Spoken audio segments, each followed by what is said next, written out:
cherche ta face, dans le désert ton peuple nourrit. Chers frères et sœurs bien-aimés dans le Seigneur, nous voilà au deuxième dimanche du temps de Carême de l'année liturgique C.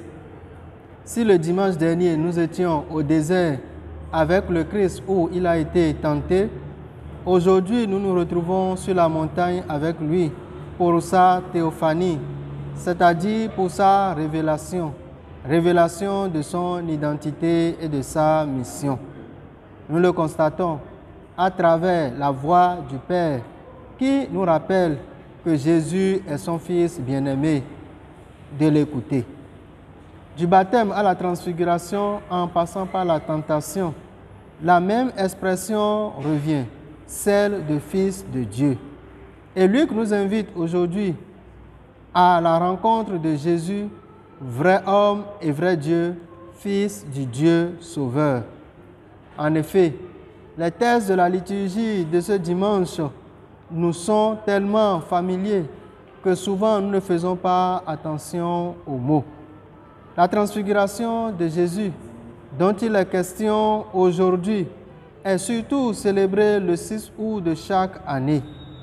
Il s'agit d'un texte qui est proposé pour les catéchumènes qui font le premier scrutin en vue de la célébration du baptême. Le récit de la transfiguration se pose comme une charnière entre l'Ancien et le Nouveau Testament, comme une sorte de vision qui accomplit les attentes de tant de générations qui ont cru à la manifestation de Dieu. Jésus discute avec Moïse et Élie pour affirmer sa divinité et confirmer ainsi les lois et les prophètes. Jésus, en discutant avec Moïse et Élie, inaugure aussi en même temps la nouvelle présence de Dieu dans l'histoire. Par son incarnation, il accomplit l'Écriture et se prépare, à travers la mort sur la croix, à sanctifier la victoire définitive de Dieu sur le royaume des ténèbres. La grande lumière de cette célébration est en effet l'antidote essentiel pour tous ceux qui veulent vaincre les ténèbres du mal, du péché et surtout de l'autosuffisance. Au désert puis sur la montagne, Jésus accomplit ce qu'a vécu Moïse et Élie, car il est la parole incarnée, le prophète par excellence, la pureté de la foi. À travers Jésus, c'est le Père lui-même qui se donne à voir et à contempler. Luc nous dit que derrière le Jésus, fils de David et de Joseph, c'est le visage de Dieu qui se manifeste et en même temps se révèle. Jésus nous dévoile sa mission, celle de sauver l'humanité tout entière. En lui, la divinité s'est unie sans confusion avec la nature humaine. Il leur manifeste ainsi, au sommet de la montagne, non pas un spectacle nouveau le concernant, mais la manifestation éclatante en lui à ce moment de la divinisation de la nature humaine et surtout de son union avec la splendeur divine. À travers Moïse et Élie sur la montagne, le Fils de Dieu révèle aux hommes la gloire de Dieu. À la suite du Christ, c'est chacun de nous qui doit être illuminé par cette gloire de Dieu. Il ne s'agit pas de jouer au super-homme ou de nous imposer des lois ou encore de nous dicter ce que nous devrons faire. L'essentiel, c'est de contempler le Christ qui vient à notre rencontre, de contempler la gloire de Dieu qui se manifeste à notre humanité. La gloire de Dieu, c'est l'homme debout, conscient de ses limites, mais aussi accueillant la miséricorde.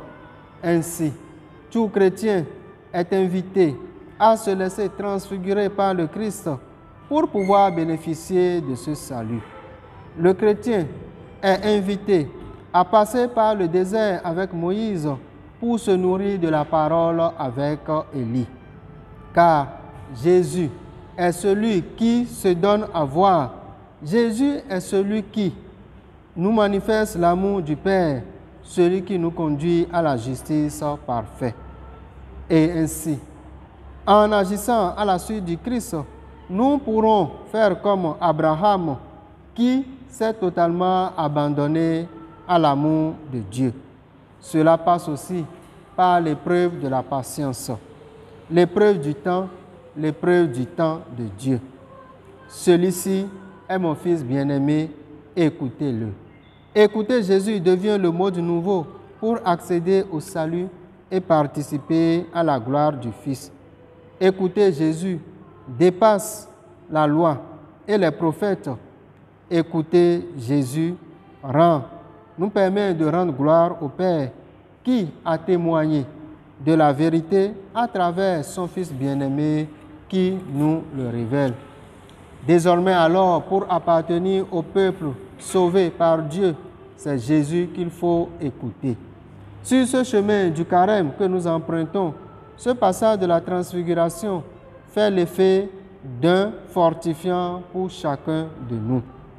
Nous sommes tous invités à embarquer avec le Christ, car nous avons besoin de prendre de la hauteur avec lui par rapport à ce que nous vivons dans le quotidien.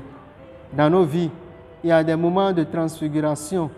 Ouvrons alors notre cœur pour reconnaître ces moments, pour nous laisser accompagner par le Seigneur afin d'être dignes de partager à l'Eucharistie céleste que lui-même il nous prépare. Nous le demandons à lui le vivant, maintenant et pour les siècles des siècles. Amen. Il est la force au matin qui me pousse.